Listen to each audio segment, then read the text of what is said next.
Estamos aqui para fazer a recapitulação da lição da Escola Sabatina e você é muito bem-vindo.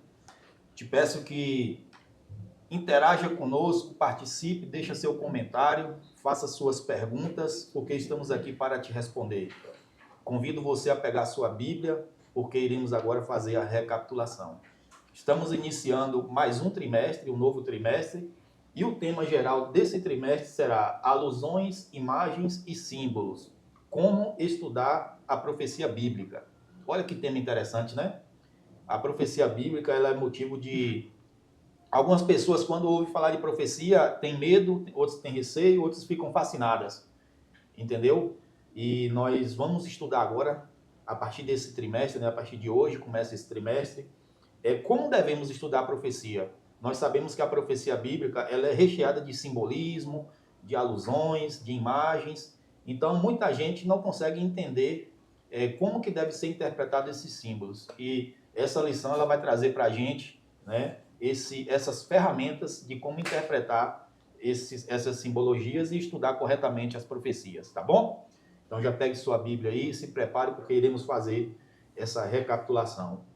Para fazer a recapitulação hoje, eu estou aqui com a presença do nosso parceiro Wagner. Obrigado, gente, mais uma vez. Quero agradecer vocês por estarem aí fielmente toda semana conosco. E vão compartilhando, vão comentando aí. Se tiver alguma dúvida e a gente tiver tempo de responder, a gente responde para vocês aí, tá? Muito bem. Messias? Feliz sábado a todos. Estamos aqui para mais um desafio gigantesco, viu? É um tema muito, vamos dizer assim, que vai exigir muito da gente, muita oração e muita dependência de Deus. Mas estamos aí para cumprir essa tarefa. Ed? Eu também gostaria de agradecer a Deus, né, pela presença de você que está em casa junto conosco, né, e creio que a presença do Espírito Santo vai nos ajudar nesse trimestre a compreender um pouco mais, né, profundamente o amor que Ele tem por nós e a salvação em Cristo Jesus. Muito bem. Abra sua Bíblia em Jeremias, capítulo 9, versículo 24. O verso da semana, o verso para memorizar, é justamente esse. Jeremias 9, 24. Antes de iniciarmos aqui a leitura e o estudo, eu gostaria que Wagner fizesse uma oração, pedindo ao Espírito Santo para conduzir esse estudo e preparar nossa mente e nosso coração para que a palavra de Deus venha frutificar, produzir muitos frutos. Então, oremos. Senhor Jesus, Pai de misericórdia, estamos aqui em Tua presença, te pedindo direção, te pedindo que aquilo que foi recapitulado aqui, estudado neste momento, que o Senhor possa estar nos direcionando, que o Senhor possa cuidar da família de cada pessoa que está nos assistindo, que o Senhor possa, meu Pai, estar entrando com providências em suas dependências, Senhor, Amém. em suas vidas, em seus lares. É o que te agradecemos em nome de Jesus, Pai. Amém. Amém. Muito bem. Você leu o verso para a gente, Messias? Sim. Como você mesmo falou, o verso para memorizar dessa semana está em Jeremias 9, capítulo 9, o verso 24, que diz assim, a palavra do Senhor. Mas o que se gloriar, glorie-se nisto, em me conhecer e saber que eu sou o Senhor, e faço misericórdia, juízo e justiça na terra. Porque destas coisas me agrado, diz o Senhor. Amém. Amém. Muito bem. Glória a Deus. Se você é a primeira vez que está nos assistindo e você não é adventista, e você tem desejo de adquirir um guia de estudo como esse, né? Antes, deixa eu te explicar. Nós fazemos o estudo da Bíblia através desse guia de estudo, dessa lição, semanalmente. A gente, todos os dias da semana, faz o estudo em casa e no sábado nós fazemos a recapitulação. Então, se você tem desejo de também adquirir um guia desse, aí na descrição do vídeo você vai encontrar alguns links que vai te orientar as maneiras de você conseguir esse exemplar. Pode ser impresso, físico como esse aqui, ou pode ser digital, através de um PDF. Tá bom? Então vamos lá.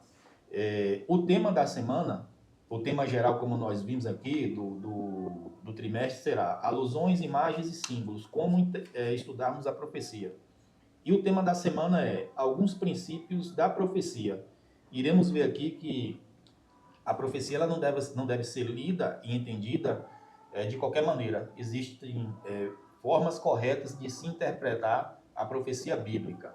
Como foi dito, a profecia ela é recheada de simbolismo, de imagens, de linguagens que são próprias de profecia. E essas linguagens, elas devem ser interpretadas corretamente, porque senão irá te direcionar para uma interpretação errônea das profecias, né? E corre o risco até de você acreditar em algumas heresias, como muitos acreditam aí fora, né, Ed? Com certeza. E durante o tempo tem muitas pessoas, né, que verdadeiramente são pessoas interessadas no conhecimento da palavra de Deus e especialmente as profecias. Mas quando se depara com o livro do Apocalipse, né, tem algumas pessoas que dizem que o Apocalipse é um livro de medo, tenebroso, ou mesmo um livro selado. Mas verdadeiramente o primeiro versículo do Apocalipse já diz que ele é um livro totalmente revelado, né? Mas que é necessário que, assim como todo o restante da Bíblia, ele seja estudado à luz de certos princípios que tenham base para que ele possa compreender os textos como eles devem ser compreendidos e ter um entendimento completo, inclusive das profecias. Muito bem, é isso mesmo.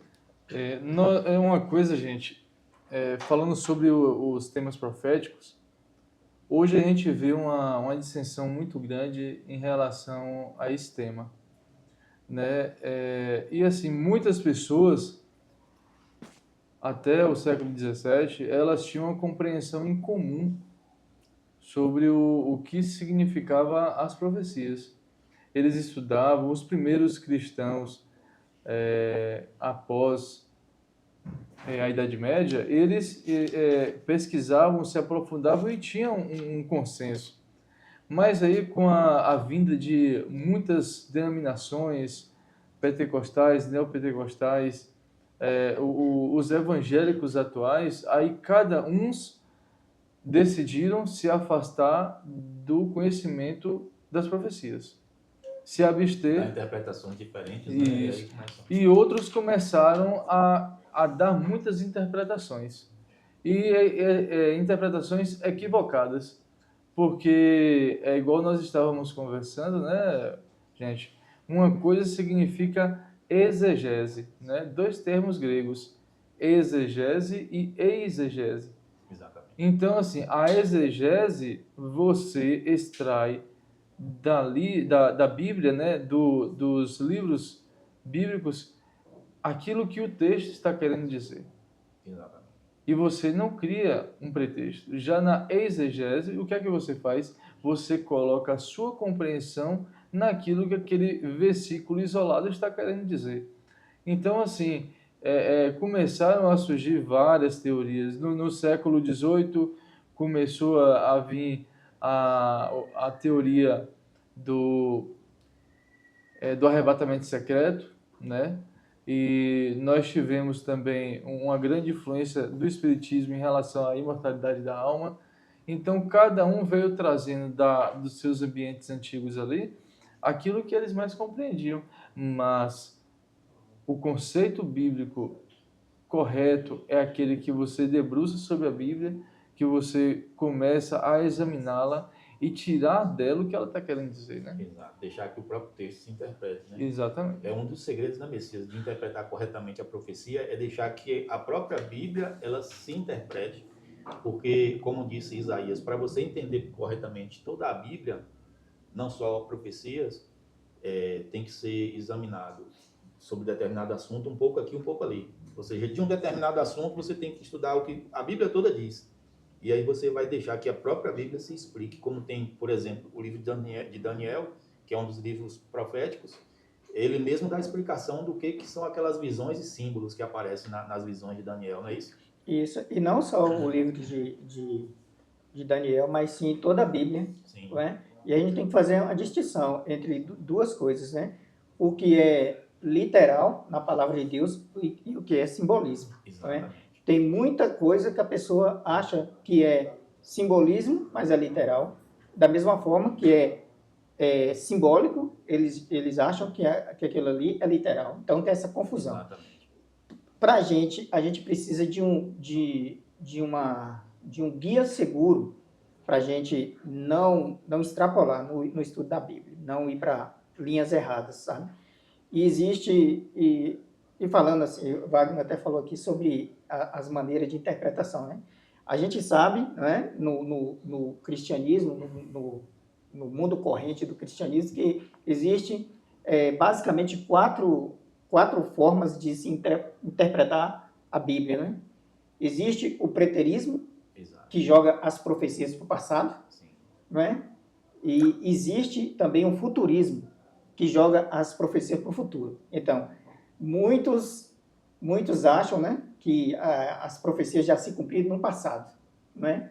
E outros falam que a profecia vai se cumprir para um futuro e um futuro distante. E o curioso dessas duas interpretações foram criadas por jesuítas, sabia? Sim. Para tirar o foco da verdade bíblica que apontava para quem realmente as profecias estavam falando. Exatamente. E Wagner falou aqui também da Reforma Protestante, né, do começo lá da Reforma Protestante, lá do século XVII. Exato. Né? Então, com a Reforma Protestante, aí veio assim um estudo sistemático da Palavra de Deus, né? E que eles começaram ali a ter o vislumbre do que a profecia estava falando. Eles não tinham um total vislumbre como teve Guilherme Miller em 1830 até 1844, né? Que ali foi o ápice para assim a compreensão mais assim clara do livro de Daniel, não em todos os aspectos, né? Sim. Porque Algumas coisas não compreendeu ele não conseguiu compreender completamente, né? Mas foi um grande avanço. Claro. E além do preterismo, do futurismo, tem o historicismo, Que é o correto. que é o correto, que é adotado pela nossa igreja, o historicismo. Mas além desses três ainda tem o idealismo, que é uma ideia assim, mais assim aberta, uma ideia mais aberta de como você deve entender a palavra de Deus. Nós acreditamos que o método mais acertado é o historicismo, que a profecia se cumpre com o decorrer da história, não é? E, inclusive, Messias, você falou muito bem, e dessas 4 maneiras, 4 linhas de interpretação bíblica e profética, por que nós adotamos o historicismo? Porque foi o mesmo método que Jesus usou e também os discípulos e todos os profetas bíblicos. Quer um exemplo? Quando Jesus ele ressuscita, no dia que ele ressuscitou, ele encontra 2 discípulos a caminho de Emaús. Não é isso? Isso. E ali ele percebe que os discípulos não tinham compreendido o que estava acontecendo, né? Eles iam murmurando e Jesus pergunta, por que vocês estão murmurando? Ah, você não sabe que aquele que nós pensávamos que seria o nosso libertador foi morto, já é o 3º dia? Aí Jesus pega e faz um estudo profético historicista. Ele pega desde Gênesis até o último livro, né? Toda a palavra conhecida, que no caso era o Antigo Testamento, né? Toda a Bíblia que existia na época, né? Claro que... A gente tem que eliminar essa possibilidade do conhecimento atual, né? Nós fazemos esse anacronismo. A gente tem que eliminar essa possibilidade, né, Fábio? Porque Exato. eles não tinham o Novo Testamento. Então nós temos que ler o início do Novo Testamento, dos Evangelhos, com a possibilidade, quer dizer, com a realidade que eles não tinham, né? Então, e aí Cristo ele pega desde de Gênesis até o último livro que foi escrito na época, né? Que nós entendemos que é Malaquias, e ele explica toda a profecia. Então, o método que Jesus usou foi esse. E assim você pode ver, os apóstolos, os profetas, todos eles estudavam e estudam o método historicista. O que seria um método historicista? Que as profecias bíblicas e a história da humanidade, elas se complementam, vai acontecendo ao longo da história da humanidade. É assim que se deve interpretar as profecias. Não é pegar, como o Messias falou, jogar... Não, as profecias só aconteceram no passado e acabou. Vai acontecer tudo no futuro. Não é ou então idealista que cada um dá a sua interpretação. Não é assim. Não. Existem regras e regras devem ser cumpridas para a gente entender corretamente. Né? E essas regras estão todas na palavra de Deus, na Bíblia. A gente não precisa procurar em lugar nenhum. Está tudo aqui na palavra de Deus. Inclusive, quem está em casa e quiser saber realmente como os adventistas, né, como nós nos denominamos, nós estudamos a Bíblia, esse manual ele foi composto por Shawn Bonstram, que é um diretor da Voz da Profecia nos Estados Unidos, muito conhecido, evangelista. Ele diz o seguinte a respeito do estudo das profecias, inclusive todo esse manual foi feito com esse método historicista. Agora, o que os adventistas exaltam no estudo das profecias? Ele diz o seguinte: os adventistas do 7º dia usam um método diferente para estudar as profecias. Exaltamos a Cristo como centro da nossa abordagem. Isso significa que, para nós, o foco das profecias não está em algum lugar no Oriente Médio e nem em conflitos militares nessa região. Em vez disso, enxergamos as profecias usando as lentes do grande conflito que a gente já estudou no trimestre passado, né, entre Cristo e Satanás. Para nós, há uma batalha espiritual que envolve o mundo inteiro. Essa guerra alcançará seu clímax quando o povo de Deus, formado por judeus e gentios, enfrentar a crise final, que girará em torno da adoração ao Criador em oposição à besta sua imagem, que também faz parte desse contexto de profecias contidas dentro do próprio livro do Apocalipse. Então, é falível estudar as profecias sem compreender que todas elas falam, na verdade, de um grande plano da salvação, onde Cristo é a figura principal, e foi isso que ele queria exaltar para aqueles dois discípulos, né, decepcionados em Emaús, que eles não tinham compreendido isso. Então, era necessário estudar os pormenores do início, fato com fato, como se fosse um grande quebra-cabeça, onde a peça final se encaixaria no entendimento do plano da salvação. Exatamente, é isso mesmo.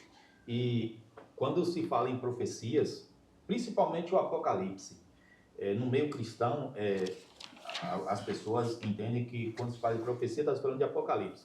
E geralmente, quando se fala de profecias, as pessoas têm pavor, têm medo. Verdade. E acha que o Apocalipse, inclusive existem filmes aí, as grandes produções de Hollywood fazem filmes aí que quando traz o Apocalipse é catástrofe, é mundo acabando, tudo isso. Só que isso é um grande equívoco, e justamente esse equívoco vem da forma incorreta de interpretar as profecias. Porque quando a gente vai no início do livro de Apocalipse, o próprio título, Apocalipse, já está se dizendo que é uma revelação, né? Então, lá no primeiro capítulo diz, revelação de Jesus Cristo que o Senhor deu para os seus... Para mostrar aos seus servos as coisas que em breve irão acontecer.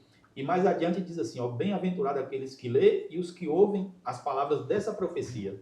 Então, se é um livro de revelação, um livro revelado, um livro aberto, e é um livro que aquele que lê e que ouve, ele é bem-aventurado, ele é feliz, ele é abençoado, então por que você deveria ter medo de ouvir falar e de estudar as profecias de Apocalipse, ou também do livro de Daniel, qualquer profecia? Então, é um grande equívoco você pensar que é justamente por essa falta de compreensão. Você vê lá falando em bestas, em coisas assim que aparentemente nos dá pavor, nos dá medo.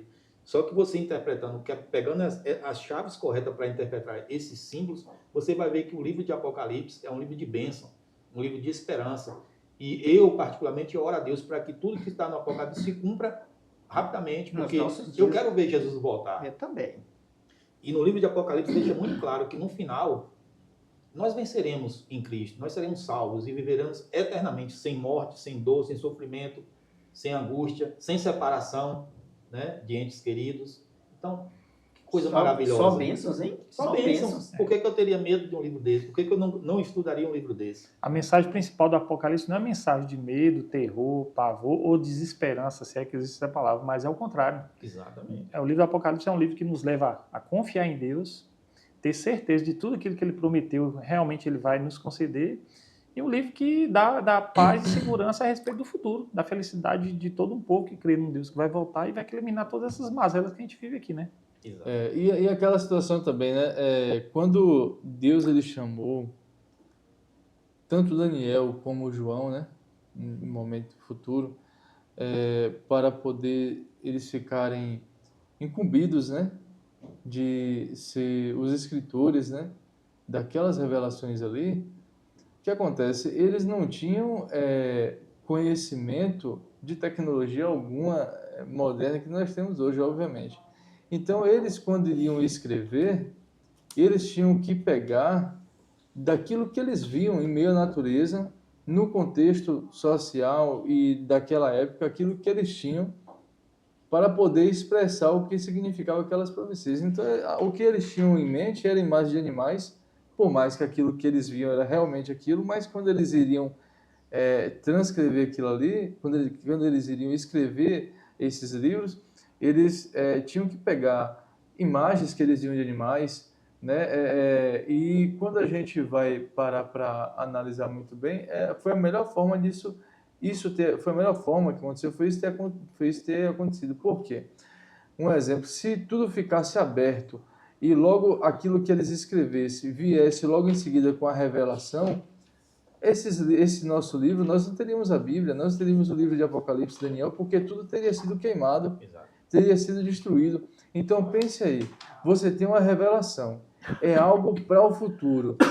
Você quer preservar aquilo ali, você tem que escrever em códigos. Exato.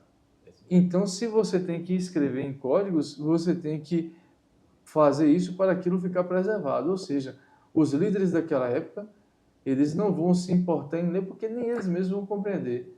Mas aqueles seguidores, eles vão compreender. E como o próprio livro de Daniel fala, no final o anjo relata, Daniel, sério o livro, porque isso é para tempos distantes. Então, aquele povo daquela época, ele não compreendeu e era necessário esse tempo se cumprir, esses ocorridos terem esses cumprimentos para poder todos os servos terem a compreensão. Realmente, isso que Daniel escreveu, realmente isso daqui se cumpriu.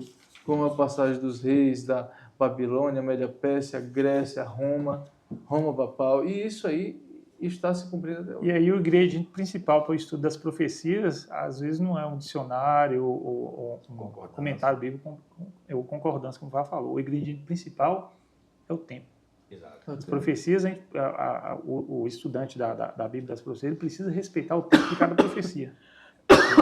Por isso dessa questão do livro de Daniel ter sido selado nesse tempo, porque precisava ser respeitado o tempo para que as profecias pudessem se tornar claramente conhecidas e cumpridas conforme Deus as projetou.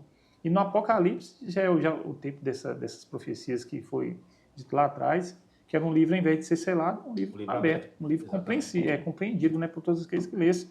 E quando isso acontecesse, também já me diz de que nós já estamos às portas da volta de Jesus. Exatamente. E muitos se levantam para falar do livro de Daniel o seguinte, que é um livro profético escrito após o cumprimento da profecia, ou seja, é uma profecia tardia. Havia essa discussão, né? Eles afirmavam que pelo Mas fato... até hoje, os judeus eles não aceitam o livro de Daniel hoje como uma linha judaica, os ortodoxos principalmente, eles acreditam que não acreditam no livro de Daniel, porque é o livro de Daniel que revela realmente o cumprimento da vinda de Jesus. Entende? Aí, assim, na verdade, essa questão foi levantada por eu não vou me lembrar o nome dele agora, um estudioso. Ele dizia que o livro de Daniel não poderia ser um livro escrito na época de Daniel, porque não havia evidências, por exemplo, da cidade de Babilônia. Justamente. Então, quando foi descoberta arqueologicamente a cidade de Babilônia, lá no Iraque, alguns relatos de personagens que estão no livro de Daniel, aí houve a confirmação de que realmente existiu Daniel, existiu Babilônia, existiu o reino de Babilônia, né? Então, os judeus, eles não aceitam muito o livro de Daniel porque eles dizem que foi escrito fora de Babilônia. Fora de Israel. Né? Mas quando a gente... Por que o anjo pediu a Daniel para selar o livro? O que seria esse selar? Justamente esse simbolismo que é usado das profecias. Como o Wagner falou, foi usado ali linguagens de animais, de visões, que era comum ao povo da época, né? O pessoal simples, que era o povo de Israel. Agora, por que tudo que é escrito em código tem que ter a chave para ser interpretado, né? Aí, por exemplo, quando Cristo, ele falando do livro de Daniel, do cumprimento das profecias de Daniel, ele disse, quem lê, entenda. Então, quem lê, entenda. E ele deu explicação. Quando vires que aquilo que profetizou o profeta Daniel e tal, ele dá explicação. Né? Então, toda a profecia ela deve ser entendida, só que entendida com a ferramenta correta. Não é isso? Isso. Inclusive, eu estou até aqui em Mateus 24:15, onde Jesus mesmo falou sobre isso aí. Quando, pois, virdes o abominável da desolação, de que falou o profeta Daniel, do lugar santo, quem lê, entenda. Então, Jesus estava se referindo a uma profecia lá de Daniel. Né? E esse acontecimento que Jesus predisse aqui seria uma coisa que aconteceria no futuro. Jesus está se referindo aqui ao quê? A destruição da cidade de Jerusalém no ano 70. Ou seja, a chave principal que a gente falou aí do tempo. Olha como é que o tempo foi fundamental para que isso ficasse Isso está em Daniel. Se você tirar o tempo, não tem como você compreender corretamente. E só no caso da veracidade do livro de Daniel e da vida dele, nós temos principalmente a Septuaginta, que aqueles que a transcreveu do hebraico para o grego, né? Foi do hebraico para o grego. A Septuaginta, eles viveram 3 a 4 séculos antes de Cristo. Então, as profecias de Daniel não haviam se completado não haviam se cumprido completamente. Exato. Então, assim, com a descoberta dos escritos do Mar Morto, que levam essas transcrições, essas inscrições, né? Os manuscritos, eles levam a tempos mais tardios. Ou seja, então, e lá está o livro, nos manuscritos do Mar Morto, lá está o livro de Daniel. Então, e isso significa que é um livro verdadeiro que podemos confiar. Ou seja, a profecia, o cumprimento dos reinos e após o cumprimento dos reinos, a vinda de Jesus, descrita no livro de Daniel, é formidável, é a veracidade. E aí eu enfatizo, assim, vocês citaram os judeus, eu enfatizo do perigo de não fazer o entendimento correto das escrituras e o prejuízo que pode trazer para a salvação. Porque os judeus, pelo modo de interpretação deles das profecias, eles ainda acreditam que o Messias ainda nem veio. Você vê que interessante, né? Deus, ele deseja ser conhecido. E não faz sentido ele dar uma profecia que ninguém entendesse. Com certeza. Então, quando o anjo pede Daniel para selar a visão, não queria dizer que o Daniel e o povo daquela época ficaria totalmente sem compreensão nenhuma. A prova disso, quer ver a prova disso? É que, através do livro de Daniel, que apontava o período do nascimento de Cristo, aqueles magos, os magos, eu acho que era caldeus, se não me engano, eles vieram para o nascimento de Cristo porque eles estudaram a profecia de Daniel. A profecia corretamente. E sabia que era o tempo de nascer o Messias prometido. Então veja que Deus, ele não deixa ninguém no escuro, né? Ele, como é dito aqui, ele deseja ser conhecido. Sim, e aqui mesmo falou, quem lê entenda. Então, esses magos aí que vieram do Oriente, eles estudaram com o coração aberto e Deus deu iluminação para eles entenderem a profecia. E eram astrólogos, viu? Eram astrólogos. E eles foram lá para presenciar esse acontecimento maravilhoso. Mas, infelizmente, a igreja daquela época lá de Jesus estava totalmente afastada de Deus, estava em um estado de apostasia, compromissada mais com a política, exatamente, com a política romana, do que com a revelação da palavra de Deus, e passaram despercebidos isso aí. E o mesmo acontece agora, na segunda vinda de Jesus. Muitos acham que Jesus vai demorar 100 anos, 200 anos para voltar.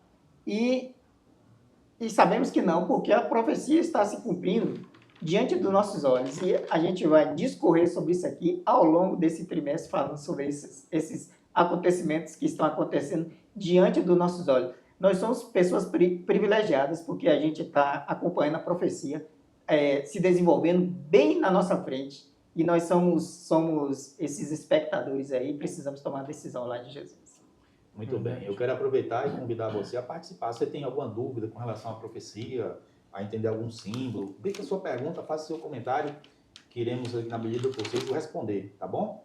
E a gente vê que, por exemplo, alguns símbolos que é usado na profecia, a própria Bíblia responde o que significa, né? Por exemplo, a gente vê falar em besta. Besta é um animal, né? O termo besta é usado para designar um animal. E animal em profecia é um poder, um reino. E um animal de carga, né? Um animal, uma besta que carrega carga, né? Exatamente. Todo animal que carrega carga é chamado de besta. E animal em profecia representa um reino, um poder político, um governo. Então, mulher, por exemplo, quando você está estudando a profecia em Apocalipse, por exemplo, é dito que foi vista uma mulher. Em Apocalipse é relatado 2 mulheres, uma diferente da outra.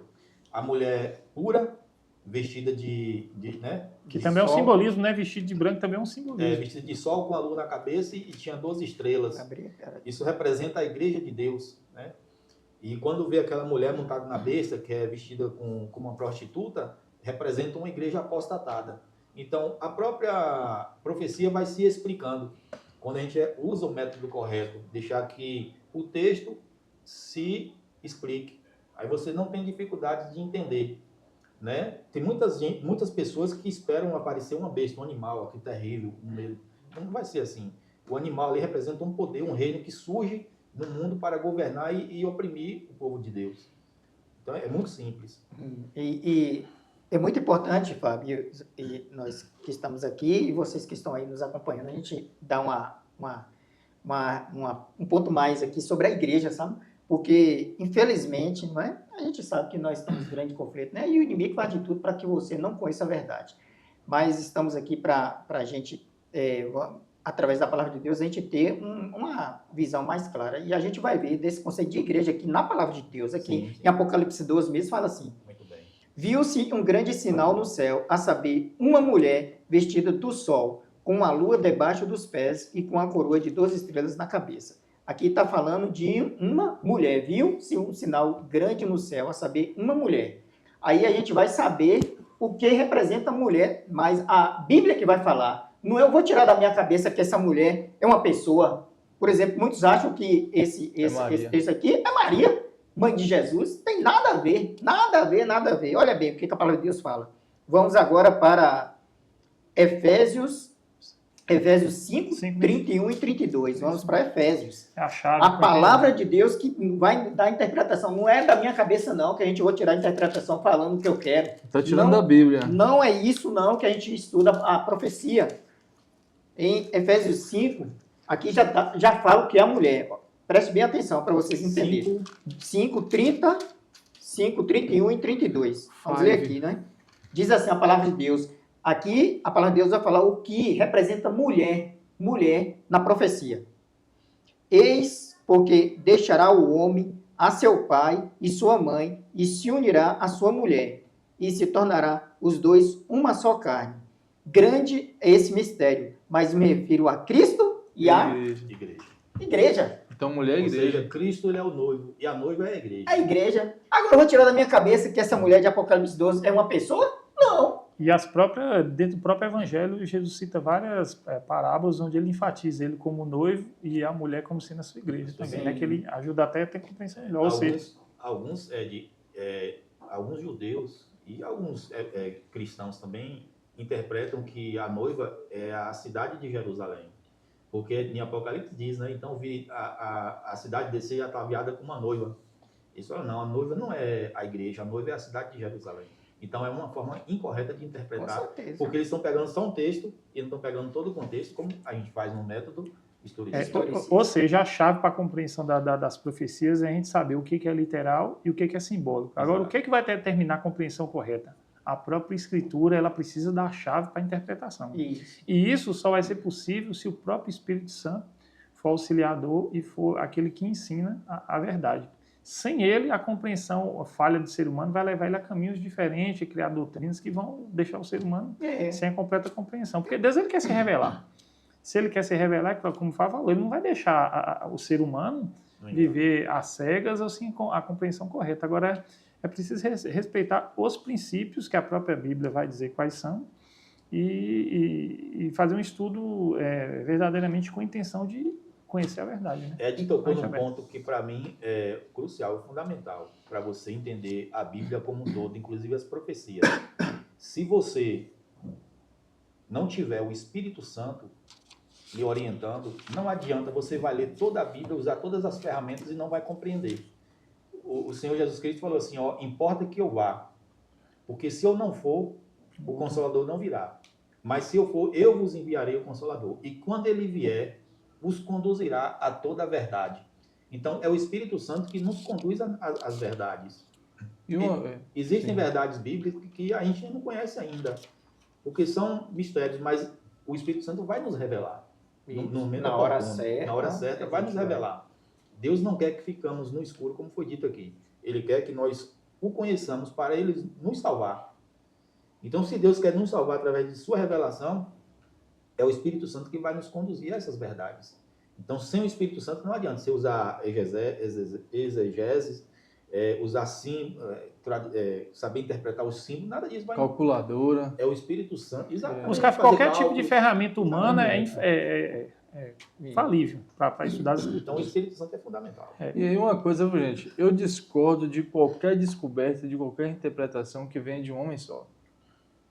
Sabe esses caras, esses líderes religiosos aí que vêm assim e falam, eu tive uma revelação, Deus me mostrou isso e apareceu para mim. e o cálculo é esse, é isso que esse texto da Bíblia está querendo dizer. Por quê? Eu acredito que Deus ele possa revelar algo para alguém, sim. Acredito. Como ele tem feito, né? Como ele tem feito para muitas pessoas ao redor do mundo. Pode sim. Olha, ótima interpretação você teve. Mas ele, quando ele faz igual os discípulos ali, ele quando descobre alguma coisa, ele se reúne, ele reúne com outros e fala, ó irmão, apareceu isso aqui, apareceu esse cálculo. É isso aqui, esse texto pode, com essas novas descobertas aqui, esse texto pode estar querendo dizer isso. Aí se reúne 3, 4, 5, vários teólogos, estudantes devotos da Bíblia e fala assim, ó gente, é verdade, isso daqui é muito, isso aqui não é equivocado, isso aqui é contundente. Igual os mileritas, né, antes de 1844, após a Idade Média, com Lutero, Calvino e muitas outras pessoas, o que é que eles fizeram? Se reuniu entre muitos ali e eram pessoas que não tinham celular, não tinham calculadora, era tudo feito à mão, não tinha a distorção que a tecnologia, a distorção mental que a tecnologia traz hoje ao corpo do ser humano. O que é que eles tinham? Eles tinham uma vela, quando tinha a vela, se não era algo movido a lamparina, e eles tinham ali horas e mais horas que eles devotavam aquele tempo todo, a igreja mantinha aqueles homens e eles passavam muitas e muitas horas, muitos dias, iam até tarde à noite, à luz de velas ali. Com muita oração, joelho dobrado, pedindo a orientação do Espírito Santo. Pedindo a orientação do Espírito Santo. Tanto que as descobertas das profecias de Daniel, muitas certeiras vieram através desses homens. Entende? Então, tipo assim, aí vem um cara midiático falar que descobriu isso, que teve uma revelação, me desculpe. Se não for relacionado àquilo que aqueles homens tiveram com tanta devoção e eles descobriram, o que passar disso aqui tem que vir com muito mais relação, porque hoje a tentação é muito maior, a distorção mental é bem maior, então antes eles estavam puros. E além do mais, 3, 4, 5 dias jejuando, viu? Não era jejum de 2, 3 horas, não. Era muitas horas e dias jejuando, né? Exatamente. E assim a gente vê que quando essas pessoas, esses pseudos profetas que querem trazer interpretação pessoal para a Bíblia, eles não ficam muito tempo em evidência, né? Eles têm que estar sempre tentando se atualizar, porque quando a interpretação ela não é bíblica, ela não é correta, ela cai por terra. E aí muitos pegam, hoje em dia se ouve muito isso, pessoas aí esperando, olhando para os papas, né, esperando que tal papa morra, que tal papa não morra, que venha tal papa, porque vai... Não é isso que a Bíblia diz. Não importa quantos papas vão morrer ou ser levantados. O presidente. Né, o presidente. A Bíblia não está preocupada com... Deus não está condicionando o cumprimento da sua profecia com a vida de um papa. Né? Então, muita gente acaba atacando a Igreja Católica de forma errada e desnecessária, porque tudo bem que na profecia bíblica o poder papal de Roma, ela é mencionada, né? Como foi dito aqui, inclusive por esses motivos que Deus teve o cuidado de criar esse simbolismo, para que na época que João escreveu o Apocalipse, por exemplo, o Império Romano é quem oprimia o povo de Deus. Então Deus teve o cuidado de não expor os seus servos e também a sua palavra para que ela não fosse mais perseguida ainda. E destruída. Então, a gente tem que ter o cuidado e a honestidade de interpretar a Bíblia como ela deve ser interpretada. E não dar a nossa interpretação pessoal, como o Wagner colocou muito bem, né? E aqui na parte de quinta-feira aqui, diz assim, ó, quando seguimos o princípio de que a Bíblia deve interpretar a si mesma, a maior parte dos mistérios que existe por trás do simbolismo profético desaparece. Vemos, por exemplo, que chifre simboliza poder político ou nação. Espada representa a palavra de Deus e mulher refere-se à igreja. Vemos claramente a Bíblia se explicando. Porque Deus falou por meio de símbolos, em vez de ser mais direto em sua revelação? Porque Pedro, de maneira enigmática, referiu-se a Roma como Babilônia, está em 1 Pedro 5,13. Existem razões pelas quais Deus escolheu se comunicar por meio das profecias usando símbolos. Se o Apocalipse tivesse mencionado Roma diretamente, como o Fábio acabou de falar, ao se tratar de seus erros e males, a perseguição à igreja que já acontecia e era forte mesmo, se tornaria ainda pior. Sejam quais forem as razões pelo uso de símbolos, podemos ter certeza de que Deus deseja que entendamos o que os símbolos significam. Não é? Então, foi necessário a Bíblia ser escrita dessa forma, essa parte assim mais contundente, em forma de símbolo, para preservar a própria palavra de Deus. Exato. Não é? Se ela fosse escrita de uma forma muito aberta, muito entendível, Haveria interferência nas profecias. seria destruída. E outra coisa, a preservação já estava na mente de Deus, que o inimigo também tem ciência disso. Ou seja, ele quer ocultar toda a verdade, como a gente já falou na questão.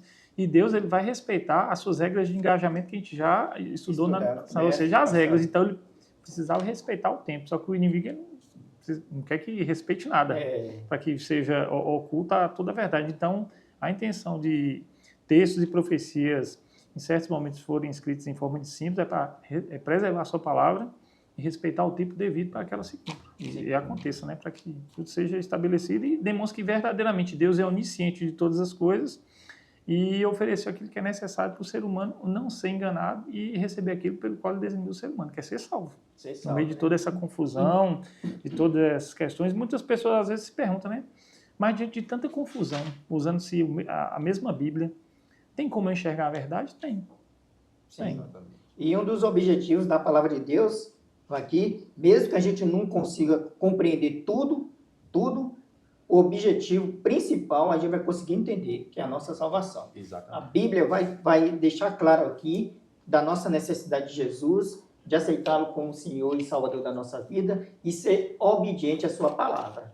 Isso aí a Bíblia deixa claro. Isso aí qualquer pessoa, até uma pessoa menos instruída, assim, de pouca leitura, se começar a estudar a Bíblia, ler a Bíblia com espírito de oração e coração aberto, com certeza ele vai entender e vai seguir. Mesmo porque não tem como a gente saber tudo a respeito de Deus. Os próprios textos bíblicos, né, que no nosso manual que oferece, a gente vai compreender que Deus é infinitamente insondável a sua mente. A gente tem uma mente finita, corrompida pelo pecado.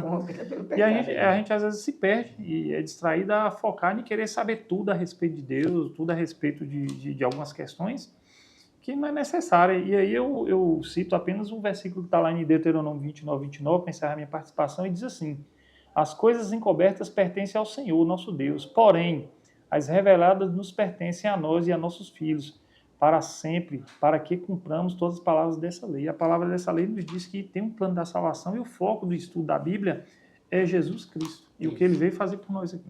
Muito bem, Messias. Sim, eu quero aqui encerrar aqui, falando aqui da parte que eu gostei de terça-feira, aqui um recortezinho. A gente está falando aqui sobre profecias e sobre as verdades da palavra de Deus, e muitas dessas verdades, né, por conta da apostasia da igreja que aconteceu no quarto século, né, fez com que essas verdades fossem lançadas por terra.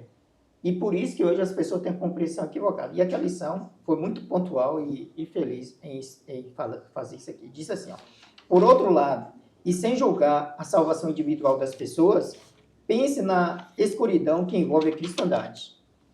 Uma verdade tão clara quanto o mandamento do sábado, que está na Santa Lei de Deus, né, que a gente já discutiu aqui no trimestre passado sobre isso, estabelecido no Éden, é ignorada e rejeitada em favor do domingo, um dia de origem pagã. Pense também na falta de conhecimento sobre a verdade a respeito da morte. A maioria dos cristãos acredita na ideia pagã de que os mortos estão conscientes, e o que geralmente inclui o conceito de inferno eterno para os ímpios. Em contraste, devemos ser gratos e unidos por conhecer a verdade bíblica. Então, quando você estuda a Bíblia, você vai saber que o sábado é o dia que deve ser guardado por todos que se dizem cristãos, em contraposição ao primeiro dia da semana, que é o domingo. Não é? E outra coisa também, os mortos, como a palavra fala, né, estão inconscientes no pó da terra e voltarão a ter consciência na volta de Jesus quando serem ressuscitados. Não é? E não existe essa ideia de inferno eterno, tormento eterno dos ímpios. É tudo que Satanás gosta e quer que a pessoa acredite. Vamos desvendar esses mistérios no decorrer da lição, né? E eu quero falar o que está aqui no livro Grande Conflito. Pastores e povo declaravam que as profecias de Daniel e Apocalipse eram mistérios incompreensíveis. No entanto, Cristo chamou a atenção de seus discípulos para as palavras do profeta Daniel com relação aos acontecimentos que ocorreriam na época deles e disse: quem lê, entenda. E a afirmação de que o Apocalipse é um mistério que não pode ser compreendido é contradita pelo próprio título do livro, Revelação de Jesus Cristo, a qual Deus lhe deu para mostrar aos seus servos as coisas que em breve devem acontecer. E ainda fala bem assim: feliz é aquele que lê e feliz é aqueles que ouvem as palavras da profecia e aguardam as coisas nelas escritas, pois o tempo está próximo. Apocalipse 1, de 1 a 3. Muito bem, isso aí. Você que não é adventista deve estar se pensando aí, por que os adventistas falam tanto do sábado? Eu sei que não está no contexto aqui da profecia, mas como o Messias citou muito bem, eu queria deixar uma reflexão para você. Nós realmente falamos muito do sábado, porque é um mandamento que é válido, está na lei de Deus, porém é um mandamento que ele é muito atacado. Muitos afirmam que esse mandamento não deve ser mais guardado porque foi dado para os judeus. Outros dizem que esse mandamento foi abolido na cruz. Só que assim, não há base bíblica para isso. E eu quero te dizer o seguinte, sabe por que o mandamento do sábado... Existem 2 mandamentos entre os 10 que são atacados por Satanás, que é o segundo mandamento, onde diz que não devemos fazer imagem de escultura, nem servir a esses falsos deuses, adorá-los, e também o mandamento do sábado. Esses 2 mandamentos, ele está relacionado diretamente com a nossa adoração a Deus. Mostra que Deus é o nosso Criador e por isso ele deve ser adorado. E por que Satanás ataca tanto esses mandamentos? Porque Satanás, ele quis ser adorado e ele quer ser adorado no lugar de Deus. Ele foi expulso do céu porque ele ambicionou tomar o lugar de Deus no céu e ser adorado no lugar de Deus. E é por isso que ele ataca esse mandamento que aponta a Deus como o único que deve ser adorado. O segundo mandamento diz muito bem: não fará para ti imagem de escultura, nem as servirá, nem as adorarás. Ele tentou abolir o Satanás tentou abolir esse mandamento. E também o quarto mandamento, quando aponta a Deus como o nosso Criador, o Criador de todas as coisas, e devemos adorá-lo nesse dia em comemoração à criação e a Ele como nosso Deus e nosso Salvador. Então é por isso que nós sempre falamos no sábado, porque esse mandamento ele é atacado por Satanás. Satanás tenta pisotear nesse mandamento, tirar de sua mente que Deus ele é o único que deve ser adorado. Então nós vamos sempre falar, não é porque a gente acredita que o sábado vai nos salvar, não é nada disso. É porque o mandamento tem a ver com a adoração nossa ao nosso Criador, que é o único que deve ser adorado. Meu amigo, minha amiga, obrigado pela sua companhia. Continue conosco. Que Deus abençoe você e sua família e até o próximo estudo. Amém.